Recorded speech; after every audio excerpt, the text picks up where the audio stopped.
Secunderabad west మారేడ్పల్లిలో భారీ పేలుడు జరిగింది. రిలయన్స్ ఫైర్ సేఫ్టీ కంపెనీ గోదాంలో జరిగిన పేలుడుతో ఓ వ్యక్తి సజీవ దహనమయ్యాడు.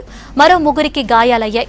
పేలుడుకు గోదాం బిల్డింగ్ పైకప్పు విరిగిపడటంతో చుట్టుపక్కల ఉన్న ఇళ్లు, వాహనాలు ధ్వంసమయ్యాయి. ప్రమాద విషయం తెలుసుకున్న ఫైర్, ఎన్డీఆర్ఎఫ్, పోలీసులు ఘటనా స్థలానికి చేరుకుని మంటలను అదుపులోకి తెచ్చారు. యాజమాన్య నిర్లక్ష్యంతోనే ప్రమాదం జరిగిందంటున్నారు పోలీసులు.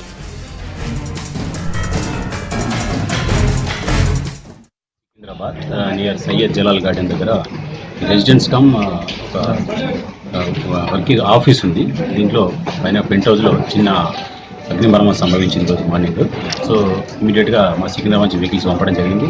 అయితే ఈ అగ్నిప్రమాదం సంభవించినప్పుడు మేము చల్లారిపోయేటప్పుడు మా సిబ్బంది ఒక బ్లాస్ట్ కూడా వచ్చిందని మేము భావిస్తున్నాము. దాంతో ఇమీడియట్గా ఫైర్ ఎక్కువ జరిగింది, కిందికి కూడా డెబ్రీస్ పడడం జరిగింది. ఇమీడియట్గా మేము మళ్ళీ ఒక ఫైర్ ఇంజన్ పిలిపించేసి ఇమీడియట్గా ఫైర్ కిందికి వ్యాపించకుండా మా వాళ్ళు సిబ్బంది వెంబడే కృషి చేశారు. సో ఫైర్ అనేది లిమిటెడ్ అయిపోయింది. అయితే ఈ ప్రమాదంలో ఒకతను ప్లాస్టింగ్లో అతను పనిచేసే వ్యక్తి రాజు అని ఇమీడియట్గా స్పాట్లో చనిపోవడం జరిగింది. సో ఈ ప్రమాదానికి సంబంధించిన కారణాలు కానీ డ్యామేజ్ పర్టికులర్స్ కానీ మేము ప్రస్తుతం